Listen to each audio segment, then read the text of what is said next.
dit is lekker om by julle aan te sluit digitaal, waar ook al jouself bevind, in Suid-Afrika, in die wêreld, en hierdie kyk, is jy baie, baie welkom. Ons stap aan deur die jaar, en ons het 'n klomp groot gebeurtenis in ons kerkkalender al klaar afgehandel, in terme van Paasfees, hierdie week Hemelvaart, en 'n groot vraag van waarheen nou. Maar voor ons daar kom ons word stil, ons maak ons oë toe, en ons bid saam. Here, ons sluit aan by U vandag, U wat 'n God is wat alreeds werk, U wat oral betrokke is, oral sy hand het, nog steeds in hierdie wêreld beweeg, Here. Dankie dat ons dit kan weet, dat ons dit kan getuig.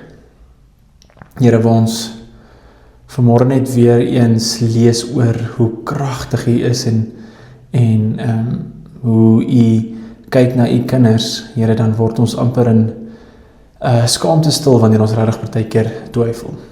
So dis met dit dat ons vanmôre stil word, om van vooraf uit die woord uit te lees en te herinner word hoe goed U vir ons is.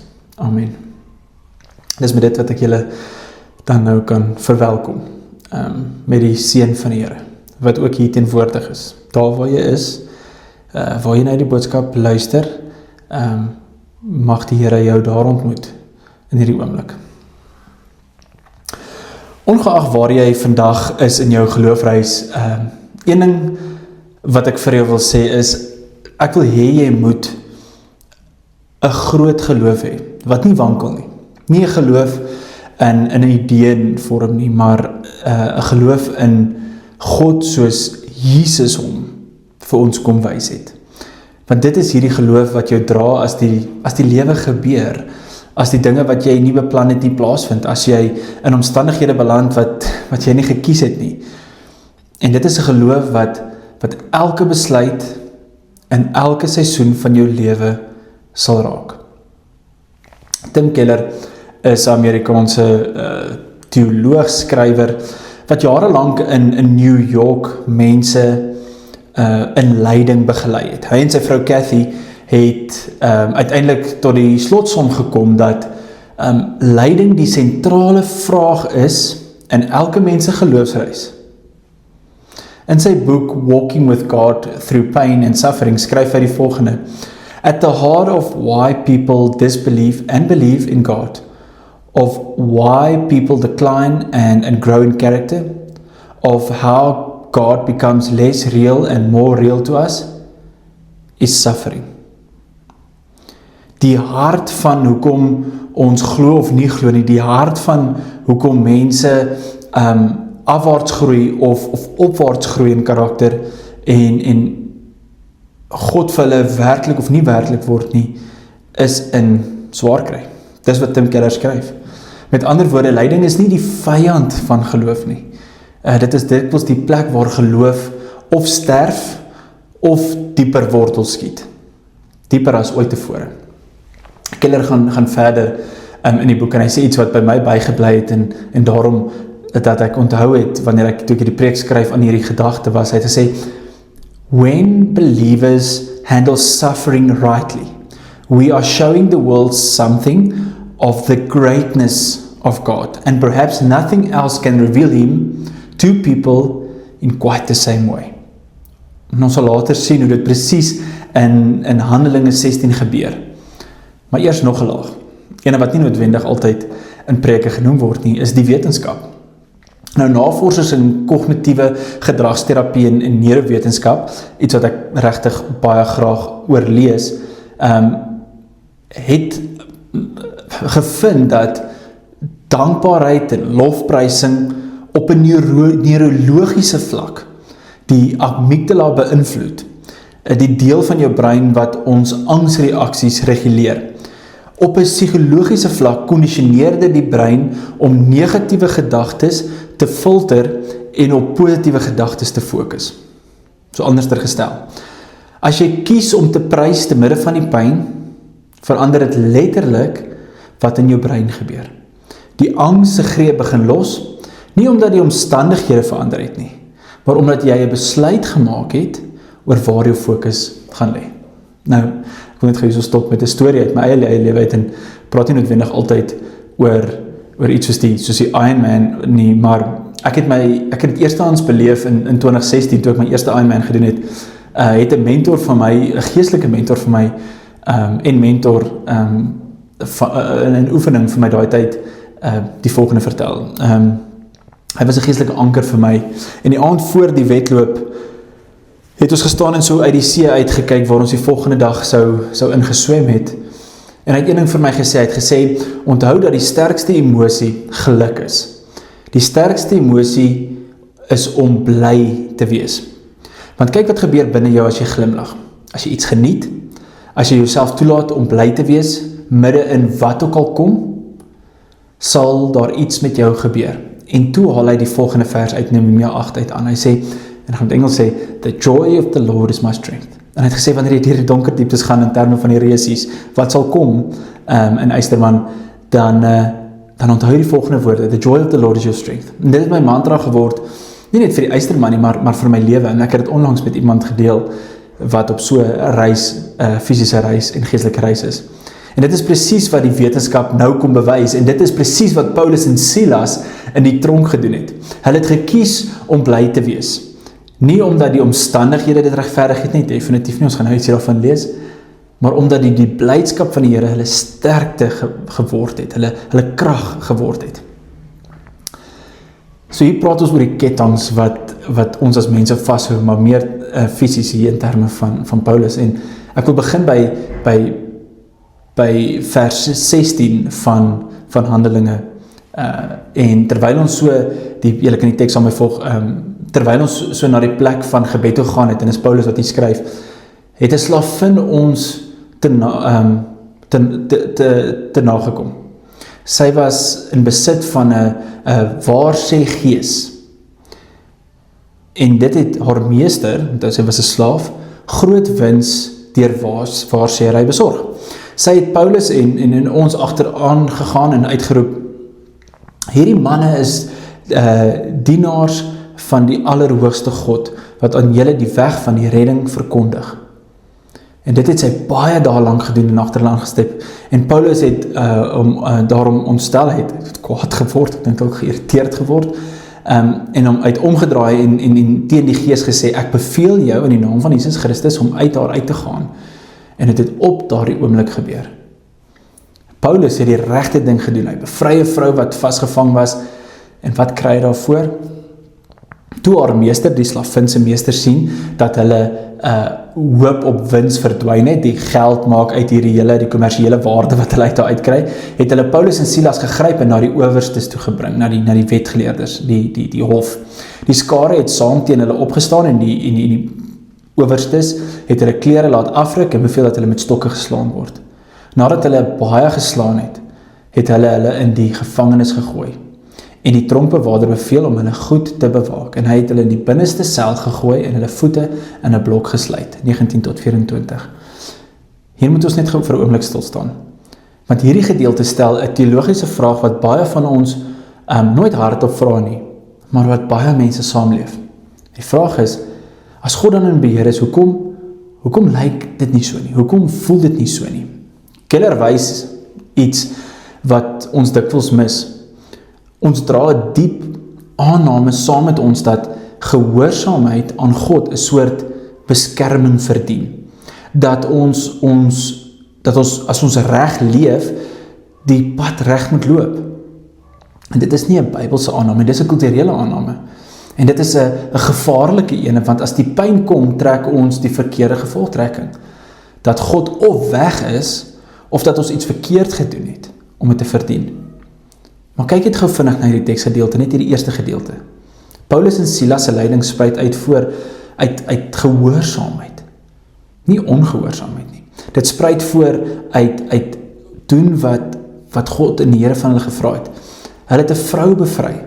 Hulle het die naam van Jesus gebruik, hulle het dit verkondig. Hulle het nie gedoen uit hulle eie gewinheid nie. Hulle het gedoen waarvoor hulle gestuur was. En die reaksie van die wêreld was ketTINGs gewees. Dis 'n patroon wat deurgangs in die skrif loop. Paulus wat reg gedoen het en tronk opgeëindig het. Josef wat die waarheid gepraat het teenoor sy broers en in 'n put gegooi was. Jesus self, wat gehoorsaam was, en toe op die kruis geëindig het. Die Bybel waarsku ons nie weg van lyding af nie.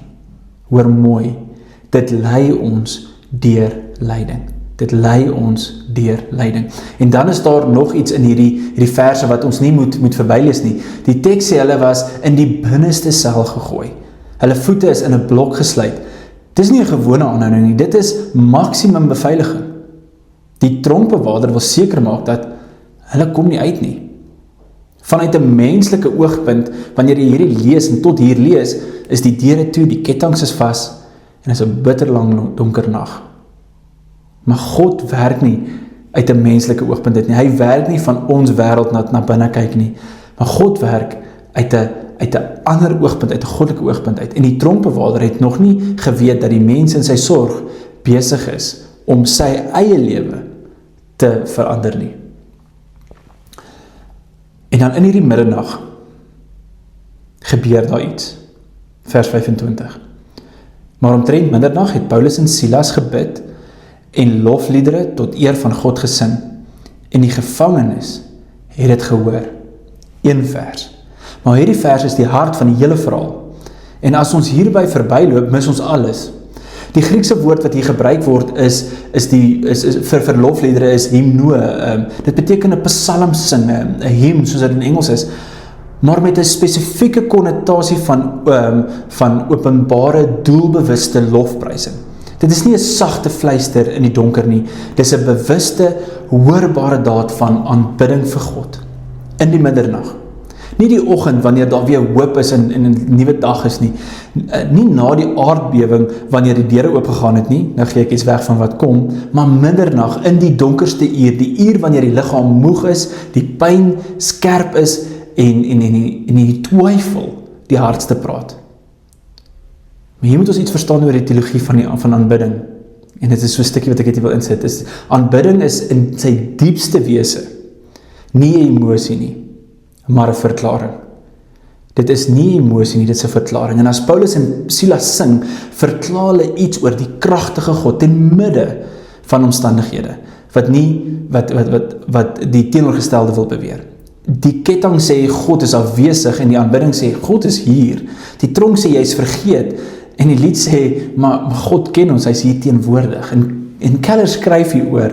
Hy sê lyding toets nie net ons uithou vermoë nie, dit toets ons godsbegrip. As ons God se karakter alleen aflees van ons omstandighede, sal ons altyd tot die verkeerde gevolgtrekking kom. Ons sal altyd wonder of God by ons is. Maar as ons God se karakter aflees van die kruis, van wat hy reeds gedoen het vir ons, dan verander die raamwerk van alles. En dit is wat Paulus en Silas gedoen het. Hulle kies om God se karakter te verklaar bo die stem van hulle omstandighede. Onthou die mantra, the joy of the Lord is my strength. En hierdie vers in Nehemia word uitgespreek toe die volk in trane was. Hulle het die wet gehoor en is oorweldig deur hulle eie tekortkominge. En die antwoord is nie, moenie huil nie, die antwoord is, die blydskap van die Here is julle krag. Daar is 'n blydskap wat nie afhang van jou omstandighede nie, wat nie afhang van hoe jy voel nie, maar wat 'n keuse is. En hierdie keuse het 'n bo-menslike krag. Paulus en Silas gryp hierdie krag middernag in die tronk aan, en dan staan daar iets wat ons nie moet verbylees nie, en die gevangenes het dit aangehoor. Hulle was nie alleen nie, die hele tronk was wakker gewees, mense wat self in kettinge gesit het geluister, 2 manne wat gekies het om te sing, en iets in die lig, en het in die lig gehang wat nie verklaar kan word nie, dat hierdie emosie in mense losgekom. En dan beweeg ons na die volgende oomblik toe in hierdie teksgedeelte.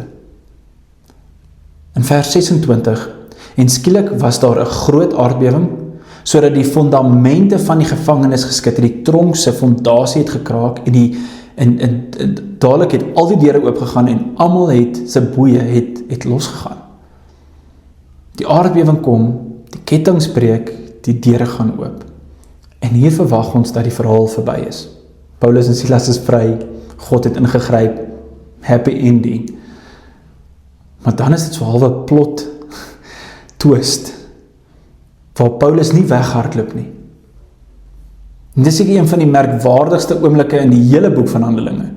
Paulus het die geleentheid om te vlug, die deure is oop. Die nag is donker, daar is nie ligte en soekligte nie, hy kan wegsluip. Niemand sal hom keer nie, maar hy bly.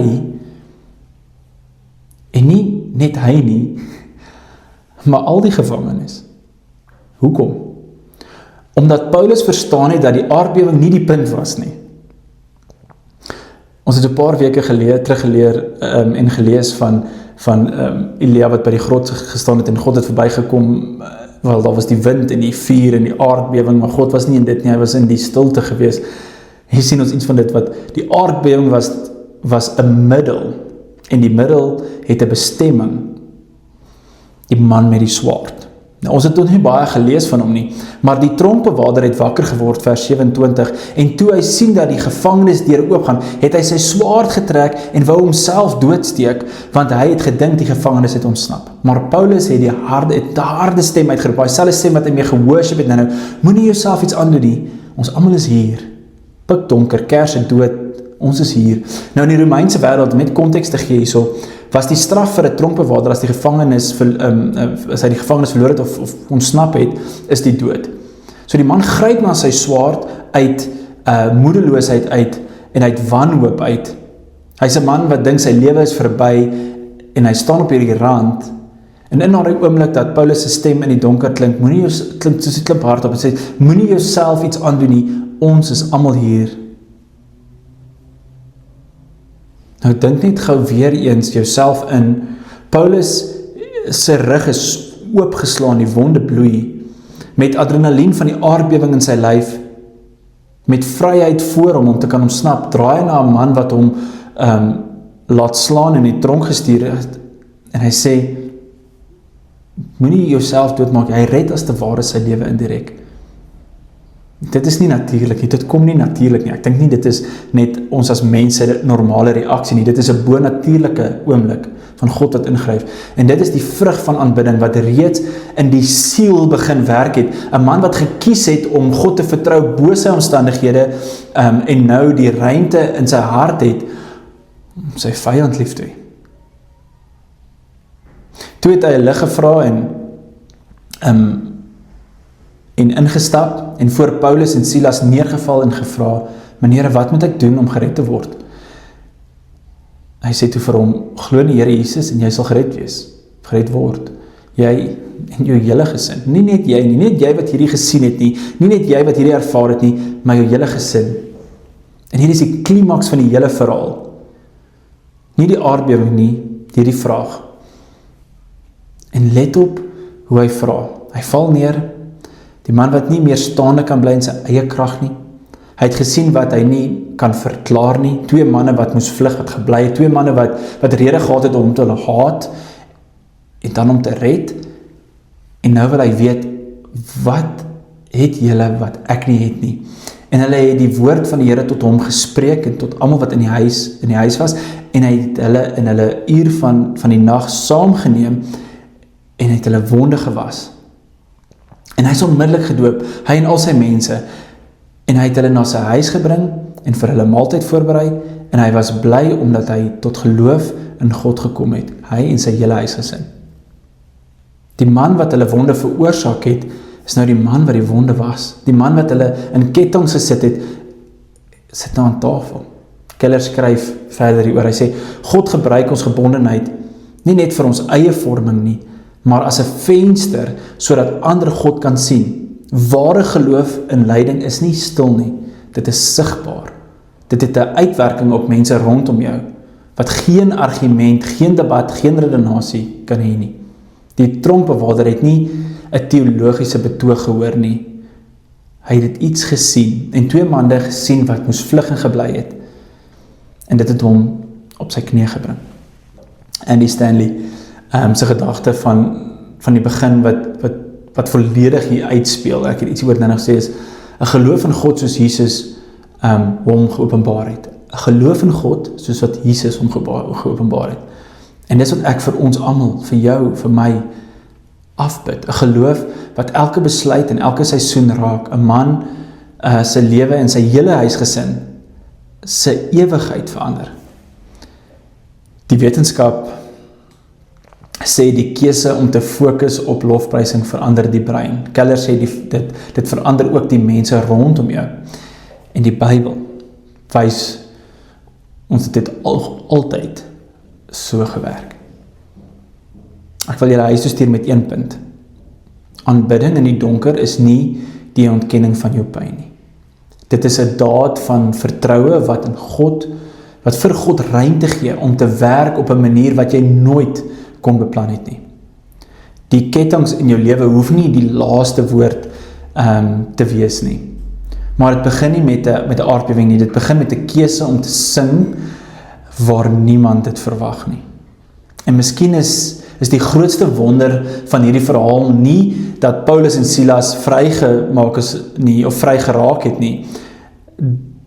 Dit is dat 'n man met 'n swaard in sy hand op sy knie beland het en sy hele gesin se lewe nooit weer dieselfde was nie, omdat hulle iets ervaar het van mense wat bereid was om met daai geloof te loop. Al vergeet jy alles van hierdie preek vandag, hoop ek jy onthou die woorde.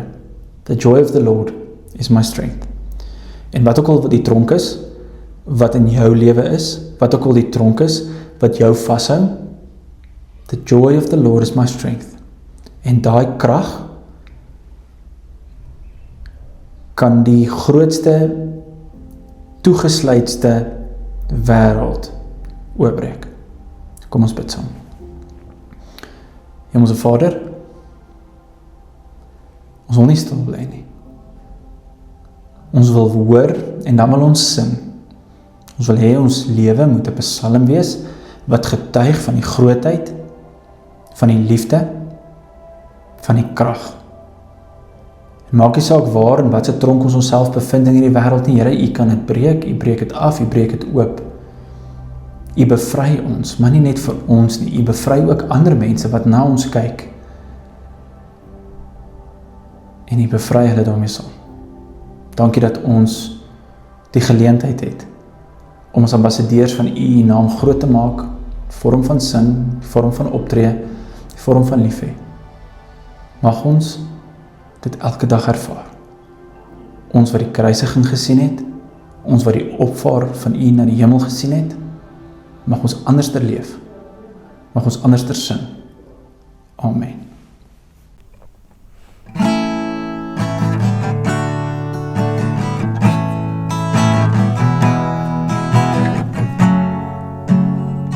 You are here, moving in our midst.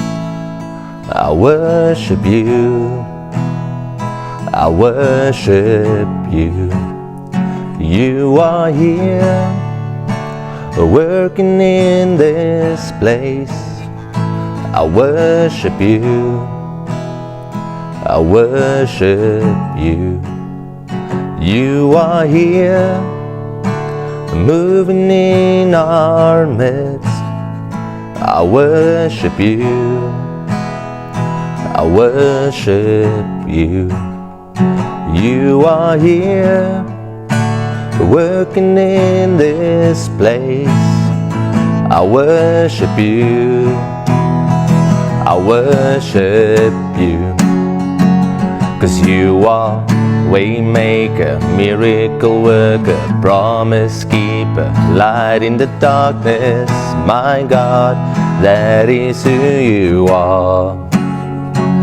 'Cause you are Waymaker, miracle worker, promise keeper, light in the darkness. My God, that is who you are.